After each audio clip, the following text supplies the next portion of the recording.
Мұрагер ертегісі. Бір шалдың 4 ұлы болыпты. Бір күні шал ұлдарын жинап алып, мен қартайдым, біреуіңнің үй иесі болатын уақыттарың жетті.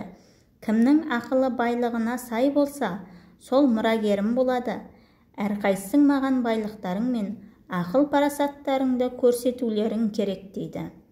Үлкен ұлы асыл тас салған жүзігінің көзін көрсетіп, міне менің байлығым, ал кім бай болса, сол ақылды дейді.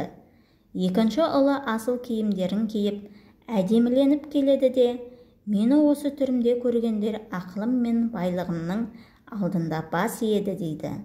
Үшінші ұлы күміспен күптеліп, алтынмен апталған белдігін беліне буынады да, мұндай белдікті ешкім ешқашан беліне буып көрген емес дейді. Әкесі үлкен балаларына қарап басын шайқайды да, ең кіші ұлына бұрылып, сен неге үндемейсің? Сен қандай байлығыңмен мақтанасың дейді. Сонда кенжесі, менде асыл тасты жүзік те, сәнді киім де, алтын күміспен апталған белдік те жоқ.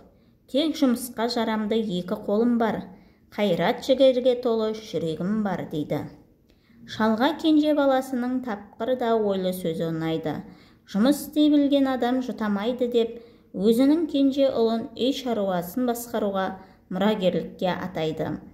Үлкен балаларына інісінің айтқанынан шықпай, талабын орындауды өсиет етеді.